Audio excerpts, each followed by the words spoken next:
In 2010, Marina Bay Sands redefined luxury, the world's most expensive resort, built on reclaimed ocean, crowned by that iconic rooftop pool.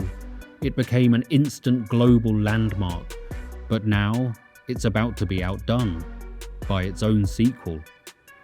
Marina Bay Sands has just launched an $8 billion expansion, a new ultra-luxury tower with its own brand, skyline, and secretive VIP world. From hidden suites to a private infinity pool, we'll reveal what's coming, why it matters, and what few people are talking about. Before we ride the elevator up Marina Bay Sands' newest tower, be sure to subscribe to Design Zip for more world-class architecture and design stories. Marina Bay Sands opened in 2010, and back then, it was already a massive deal. It was a $5.7 billion project built on reclaimed land, which was designed to put Singapore on the global map. And it worked. That rooftop infinity pool became a must-see for everyone visiting Singapore. Celebrities are always spotted staying there. Everyone from David Beckham to Lady Gaga has checked in. Global brands have hosted their biggest launches there. And the casinos here are one of the most profitable casinos in the world.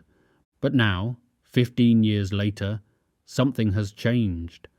Singapore is no longer the only one playing the luxury game. Cities like Dubai and Las Vegas are improving their hotels, arenas, and experiences to attract the richest visitors. 2 years ago, Dubai launched its Atlantis, the royal mega resort, complete with sky villas and fire-breathing fountains. Around the same time, Las Vegas opened the Sphere, which is a $2.3 billion tech-driven arena. It completely changed how live events are experienced. Everyone around the world is upgrading. And if Singapore wants to stay in the top league of global destinations, it has to move, too. Marina Bay Sands is still iconic, yes, but the luxury travel market has shifted. Travelers now want more than good views and fancy rooms. They want something different, bigger, and more exclusive. They want the full experience. Just look at the numbers. Marina Bay Sands made $2.6 billion in revenue in the first half of 2025 alone, and over $4.2 billion in 2024. Not many resorts in the world can compete with these numbers, so the money is there, the demand is there, and high-spending tourists are very much still coming, especially from Southeast Asia's growing class of young, wealthy entrepreneurs. This is why expansion is a great idea right now. A few years ago, the plan was to add more space. Back in 2019, they proposed a $3.3 billion expansion idea. But then the pandemic happened, and they could not go further than that. But now, that number has jumped to $8 billion. This means they have to spend more on the expansion than they did building the entire resort in the first place. The great news is that they are not just adding a few new restaurants or a slightly larger pool. They are building something entirely new, a whole separate section of Marina Bay Sands. So what exactly are they expanding into? And what could possibly be more luxurious than what Marina Bay Sands already offers? Turns out, they are building an entirely new world next to Marina Bay Sands. A world with its own brand, its own identity, and a level of luxury most of us will never even get close to. They are calling it Integrated Resort 2, aka IR2 for now. But don't let the placeholder name fool you. What they are building is designed to outshine the original. Let's start with the basics. The new tower will stand 55 stories tall, but this is not just some standard hotel tower with rooms only. It will have just 570 suites, and they are making them bigger than ever before, because they are aiming for exclusivity. In fact, the suite count was cut almost in half from the original plan just to make the rooms larger. Some of them will be invite-only, with private lifts, VIP check-ins, and 24/7 butlers. And then we get to the crown jewel, the 76,000 square foot Skyloop, a rooftop space with layers. We will get to see a curved rooftop garden filled with fine dining, wellness zones, and private lounges.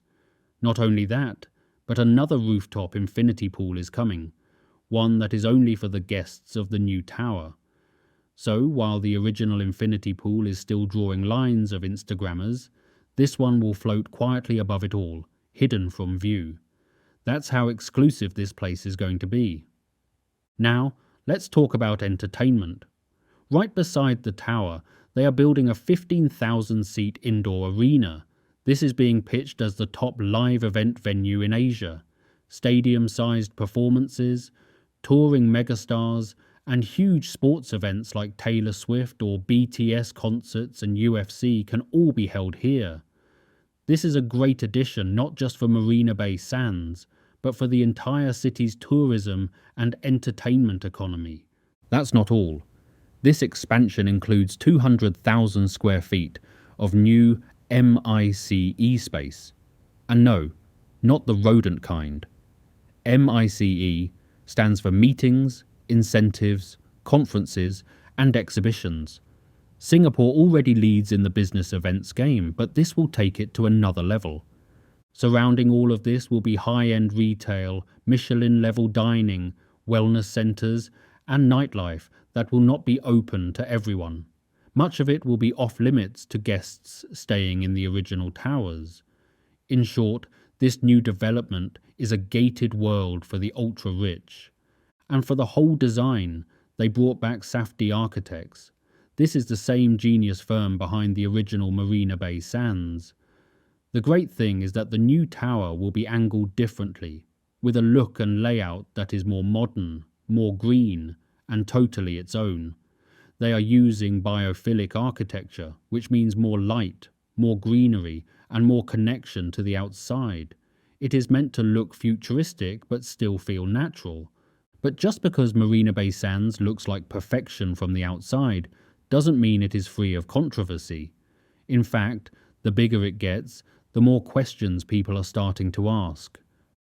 Let's talk about the casino, the most profitable in all of Asia. It prints money, but the thing is, Singaporeans have to pay a fee just to walk in, because the government is trying to stop locals from gambling too much.